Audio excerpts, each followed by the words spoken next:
Presiden RI Prabowo Subianto menambah 2 posisi Wakil Menteri, Wamen, di Kabinet Merah Putih, yakni Wakil Menteri Kesehatan, Wamenkes, dan Wakil Menteri Dalam Negeri, Wamendagri. Posisi Wamenkes baru diisi oleh Benyamin Paulus Octavianus, seorang dokter spesialis paru. Sementara Wamendagri baru yang dilantik yaitu Komjen Purnawirawan Ahmad Wiyagus. Pelantikan ini berdasarkan keputusan Presiden, Kepres, Nomor 32 M Tahun 2025 tentang pemberhentian dan pengangkatan Wakil Menteri Kabinet Merah Putih tahun 2024 hingga 2029, yang dibacakan oleh Deputi Bidang Administrasi Aparatur Kementerian Sekretariat Negara, Nunik Purwanti. Dengan pelantikan Benyamin Paulus, posisi Wamenkes diisi 2 orang, yaitu Dante Saksono Harbuono dan Benyamin Paulus. Sementara, dengan pelantikan Wiyagus, posisi Wamendagri diisi 3 orang, yakni Bima Arya Sugiarto, Ripka Haluk, dan Ahmad Wiyagus. Setelah isi Kepres dibacakan, Prabowo pun membacakan sumpah. Bersediakah saudara-saudara untuk mengucapkan sumpah janji menurut agama masing-masing? Tanya Prabowo. Bersedia? Jawab pejabat yang dilantik. Setelahnya, Prabowo membacakan sumpah yang diikuti para pejabat yang dilantik. Pelantikan ini turut disaksikan dan dihadiri sejumlah tokoh pejabat negara, di antaranya Wakil Presiden RI Gibran Rakabuming, Ketua MPR RI Ahmad Muzani, Ketua DPR RI Puan Maharani, dan para Menteri Kabinet Merah Putih lainnya.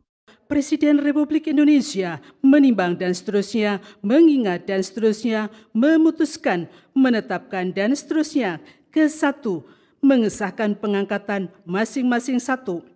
Matius Fakiri sebagai Gubernur Papua masa jabatan tahun 2025-2030. 2. Aryoko Alberto Ferdinand Rumah-Rompen sebagai Wakil Gubernur Papua masa jabatan tahun 2025-2030. Kedua, mengangkat sebagai Wakil Menteri Negara Kabinet Merah Putih dalam sisa masa jabatan periode tahun 2024-2029 masing-masing 1. Ahmad Wiyagus sebagai Wakil Menteri Dalam Negeri. 2. Benyamin Paulus Octavianus sebagai Wakil Menteri Kesehatan. Ketiga, mengangkat dalam jabatan masing-masing 1. Doni Oskaria sebagai Kepala Badan Pengaturan BUMN. 2. Aminuddin Ma'ruf sebagai Wakil Kepala Badan Pengaturan BUMN.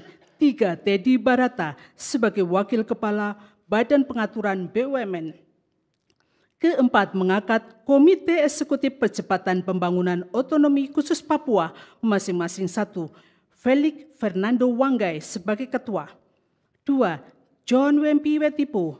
3. Ignatius Yoko Triono. 4. Paulus Watropo. 5. Riba Haluk. 6. Ali Hamdan Bogra. 7. Gracia Yosafat Jobel Mambrasar. 8. Yani. 9. John Globa Kepsi. 10. Juharson Estrela Sihasale masing-masing sebagai anggota. Kelima, mengangkat dalam keanggotaan Dewan Komisioner Lembaga Penjamin Simpanan masing-masing 1. Anggito Abimanyu sebagai Ketua Merangkap Anggota. 2. Farid Azhar Nasution sebagai Wakil Ketua Merangkap Anggota. 3. Dedi Sulverdi. 4. Ferdinand Dwika Roja Purba. 5. Suminto. 6. Aida S. Budiman masing-masing sebagai anggota. Keenam, mengangkat masing-masing 1. Dirga Yusa Setiawan sebagai Asisten Khusus Presiden Bidang Komunikasi dan Analisa Kebijakan. 2. Agung Gumilar Saputra sebagai Asisten Khusus Presiden Bidang Analisa Data Strategis. Ke-7 dan seterusnya ditetapkan di Jakarta pada tanggal 7 Oktober 2025. Presiden Republik Indonesia. Download Tribun X sekarang. Menghadirkan lokal menjadi Indonesia.